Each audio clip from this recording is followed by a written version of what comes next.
I have an idea. Let's talk about the ideation sacred strength. That's right. That's what we're going to cover tonight. Ideation.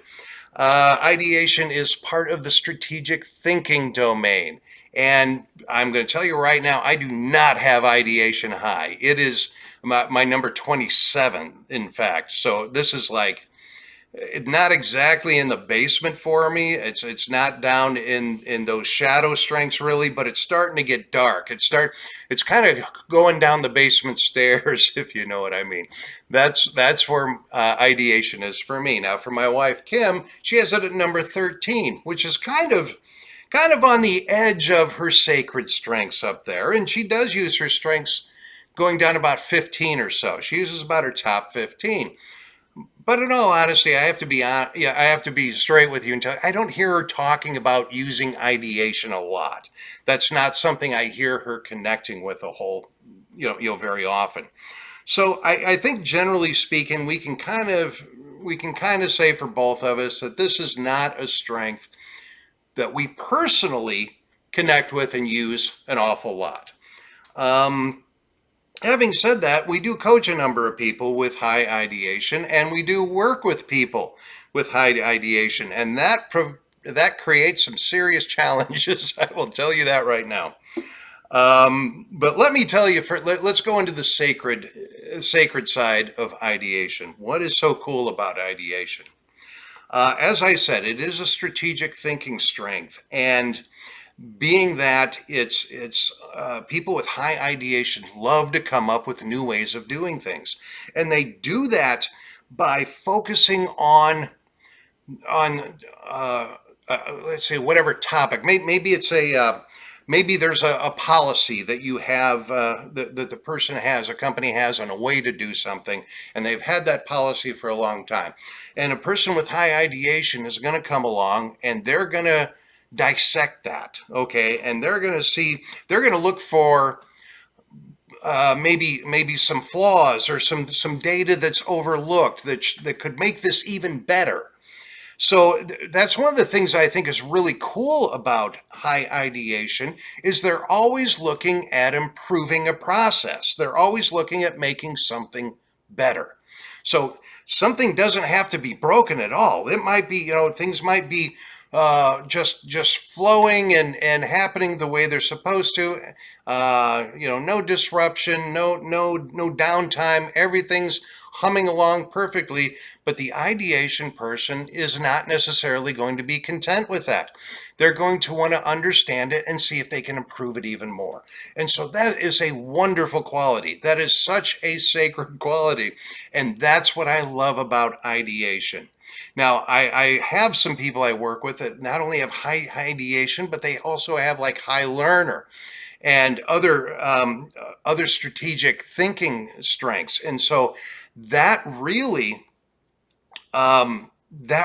just it's like a perpetual engine with them, that they're constantly learning so that they can improve something, so that they can learn more, so they can improve it more. And it just cycles like that. It just keeps going.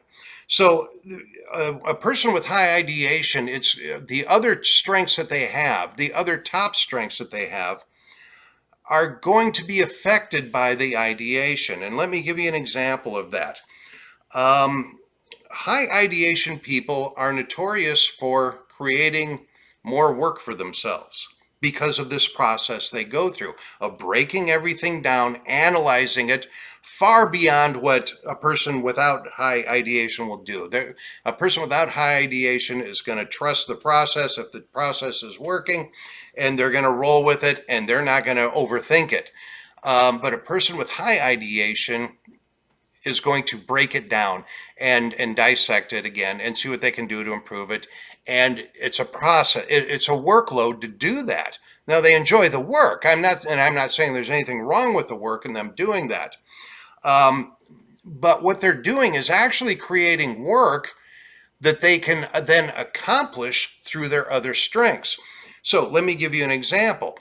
A person, I kind of already gave you one. A person with high learner, for example, will create a system, will create more work so that they can learn more. They can do more learning. A person with high command might, and well, that's probably not the best example because a lot of times those are at opposite or different ends of the DNA, the divine natural abilities. But a person with, okay, let's use, for example, achiever.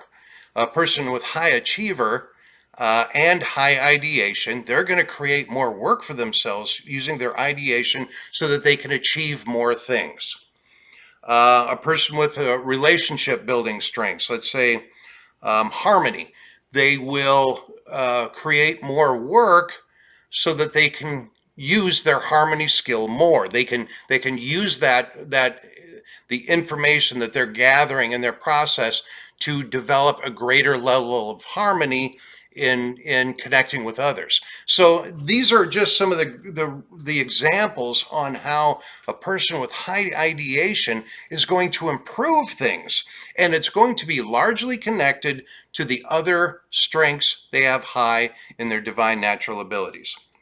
So where does this start to go sinister? and maybe you've already picked up on what can happen here. As I said, high ideation people create more work for themselves. They also create more work for anyone that they work with. So this can be a source of frustration if you do not have high ideation and you're working with a person that is constantly reinventing something, and you're like, listen, this works, I just want to do it this way, why do we have to keep breaking it down? So it can be a frustrating for others that you're working with if you have high ideation, especially, like I said before, I brought up the strength of command. So command is all about it's a influencing strength. So command is an influencing strength. And so if you're in command, it's all about kind of having that center presence and going about the business of getting everyone moving in the right direction. And so you're doing that. You're getting everybody moving. Here's the process. We're going to do this. You're going to do this. You're going to do this. And you get everybody kind of clicking along. And then you get this person of high ideation that says, hey, wait a minute, I have an idea. And you're like, well, okay, I'm not necessarily open to your idea right now. So this is kind of the conflict that can happen. This can happen with people with high command. It can happen with people with high discipline. And there's other strengths, consistency strength, context. All these strengths can feel threatened or disrespected by the person with high ideation. So it's a little bit like the learner strength in that the learner strength, they question everything. Learners question things. They question.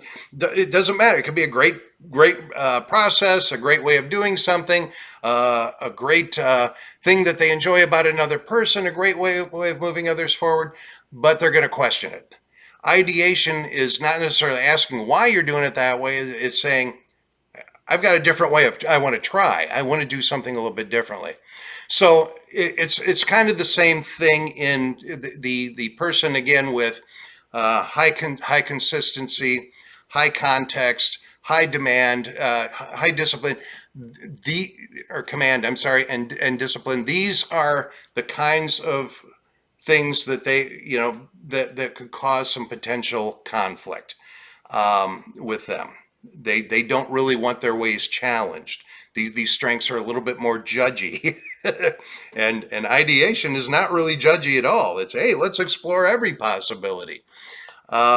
So that's where it can go sinister. So how do we avoid that? One of the things is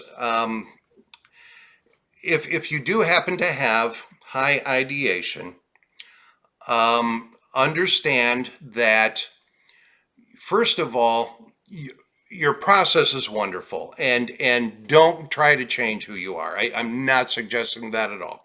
So use your ideas, put them out there, and keep doing what you're doing because you're being authentically you. And that's what the world needs. The world needs that more than anything. They need us to be authentically ourselves.